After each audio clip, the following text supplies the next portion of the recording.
साउन संक्रान्तिको उपलक्ष्यमा मम्मीलाई चुरा र मेहन्दी ल्याइदिएको छु। एकदम राम्रो खाले चुरा छ, 150 रुपियाँ दर्जन। Yes, look at this.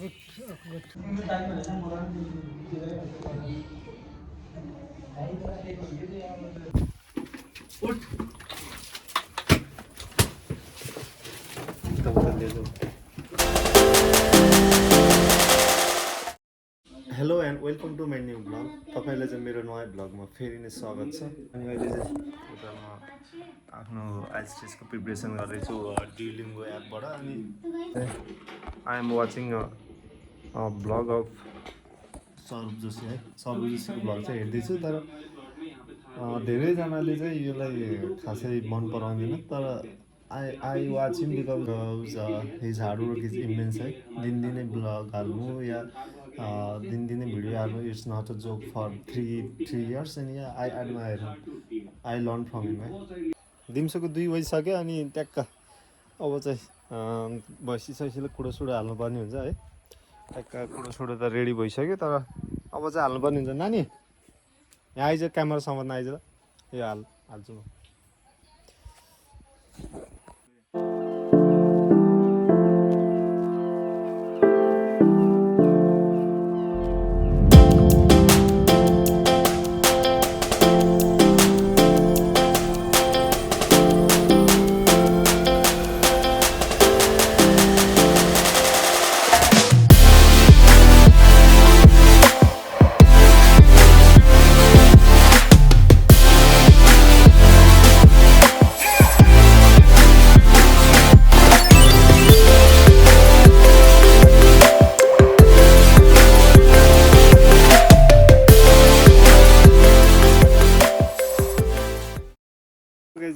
भैँसी बाख्रालाई कुडो पनि हालेर गयो। अनि यहाँ गइस कस्तो केही नभएको जस्तो भएको है। घाम पनि कति चर्को लाग्छ आज त। यो अगाडि यस्तो उस छ, यो घर पुरै सफा गर्ने छ, तर यो घामले दिएको छैन कि आज चाहिँ क्यान्सल भइरहेछ है। हिजो बेलुका 3 बजे सुतेर अघि 9 बजे उठेको है। त्यसपछि त्यही भएर ह्याङ भइरहेको दिमाग, तर खाना पनि खाएको छैन अहिलेसम्म। अब एकछिनमा चाहिँ बनाएर खानुपर्ने हुन्छ। अघि भर्खर भोलि साउन संक्रान्ति हो नि त, अनि त्यसपछि अघि भर्खर मासु काटेर हाम्रो घरमा पनि ल्याइदिइसक्नु भएको छ बुङ्गुरको। अब बुङ्गुरको मासु र भात खानुपर्ने हुन्छ गाइस अब डाइरेक्टली होइन। जब मैले खाएको थिएँ नि के भन्छ ब्रेड र चिया, त्यसले नै ढुस्स पारिरहेको छ पेट। र हिजो बेलुका पनि खाइयो, त्यही भएर पनि ढुस्स भएछ, भोक पनि लाग्छ छैन। त्यसैले कसको घरतिर यसरी रोप्छ already note down in the comment है। गाउँतिर हेर्नुहुन्छ भने यो अलरेडी कनेक्ट मसित कनेक्ट गर्न सक्नुहुन्छ। र यहाँ गाउँतिर पनि हुनुहुन्न भने चाहिँ यहाँ कनेक्ट चाहिँ गर्नुहुन्छ जसरी पनि। This is piece.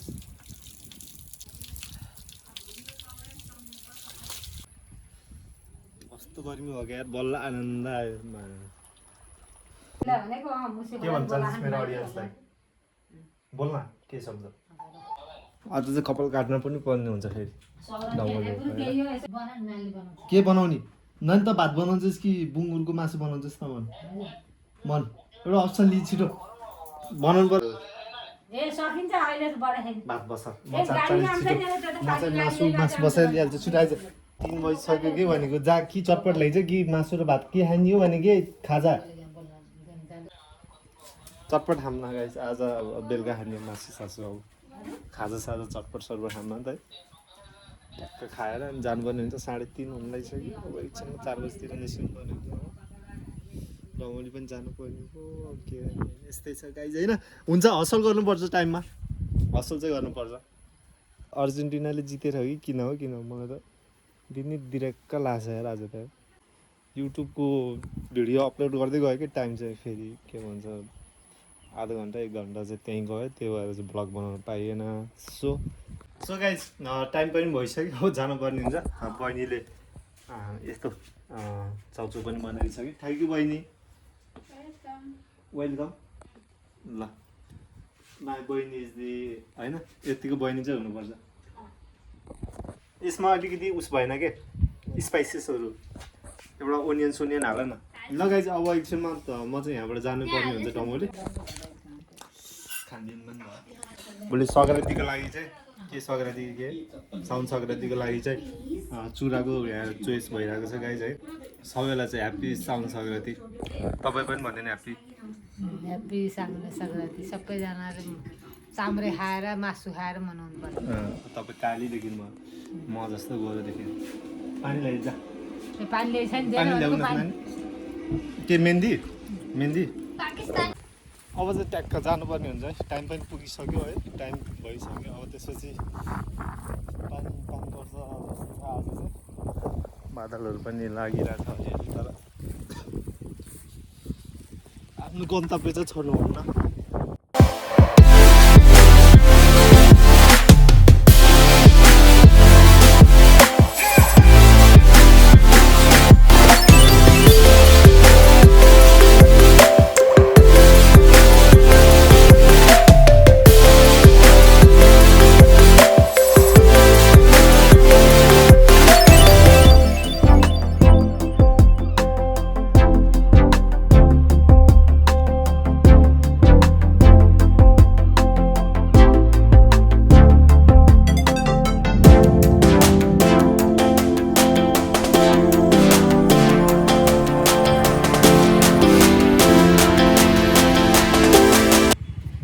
म चाहिँ यहाँ बजार आइपुगेँ है अब यहाँ सुरुमा खाजा खानुपर्ने हुन्छ बल्ल जानुपर्ने हुन्छ पढ्न चाहिँ यहाँ गाइस म चाहिँ अहिले यहाँ खाजा खान आइसकेँ अब यहाँ खाजा खान पर्ने हुन्छ एज यु नो बिहानबाट मैले केही पनि खाएको छैन त्यो चाउचाउ पाएँ त्यही पनि अलिकति भोक लाग्छ त्यही भएर अलिकति तातो चिया खाएर चाहिँ गयो भने ठिक हुन्छ भनेर चाहिँ ट्याक्क अहिले चाहिँ म यो मिठाई पसलमा आएको छु र त्यो खाएर चाहिँ लगातार हामी चाहिँ जानुपर्ने हुन्छ पढ्नको लागि we need to focus in study also चिया पनि आइसक्यो है त अब खानुपर्ने हुन्छ अनि ट्याक्क पढ्न जानुपर्ने हुन्छ सो गाइस म चाहिँ कन्सल्टेन्सी आइसकेँ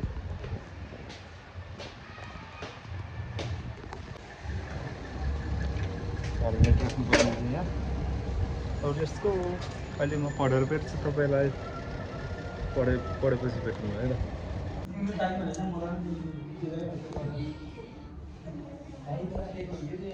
म चाहिँ बजारतिर आइपुगेँ है अब पाँच भएर आएको हो के भन्छ पानी पनि पुरै पर्न लागिसकेको पुरै के भन्छ चक्कर खानुपर्छ अनि जानुपर्ने हुन्छ है त ग्यास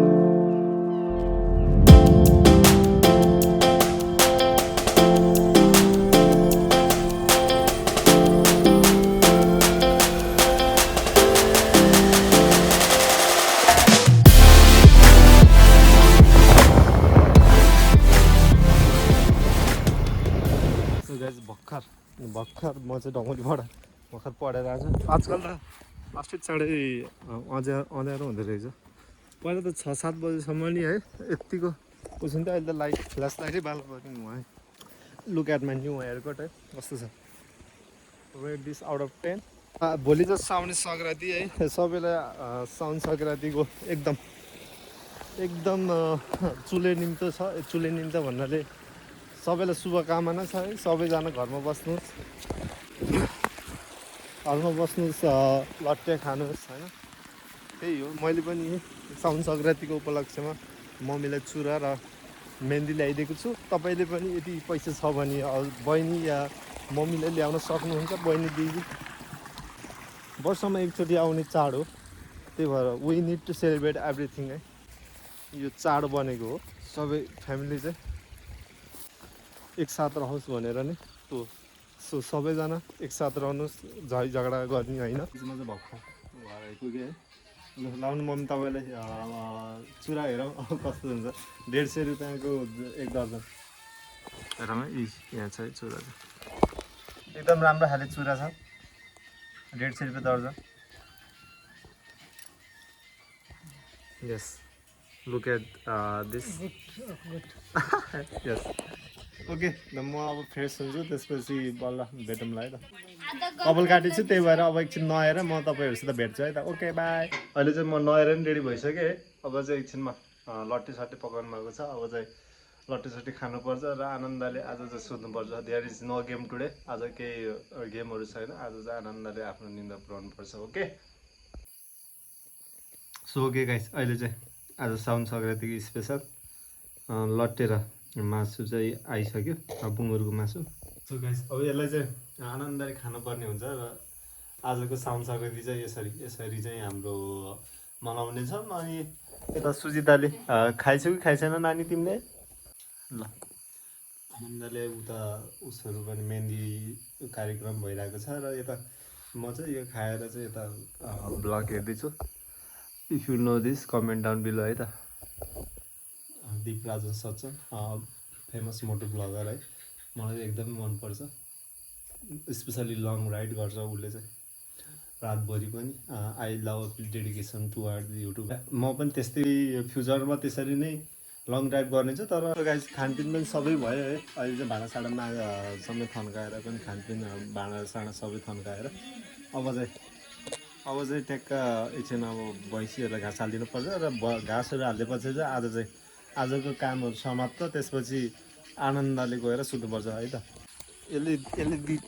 यसले पनि दिन्छ, हामीले पनि दिनुपर्छ यसलाई। त्यही भएर आफ्नो गाई बस्तुलाई सधैँ माया गर्नुपर्छ है त। नानी can you help me?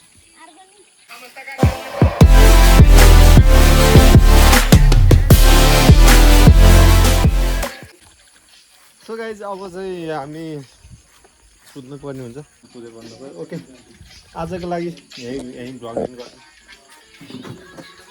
So आजको लागि यति नै थियो। भोलिको भ्लगमा फेरि नै भेट्नेछौँ। आजको लागि यति नै। हजुर सबैलाई साउन सङ्क्रान्तिको एकदम उपलक्ष्य सङ्क्रान्तिको उपलक्ष्यमा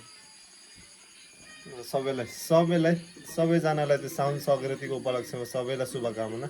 सबैजना चाहिँ आफ्नो फ्यामिलीसँग राम्रोसँग बस्नु होला। ओके भोलि फेरि नै भेट्नेछौँ। आजको लागि बाई है।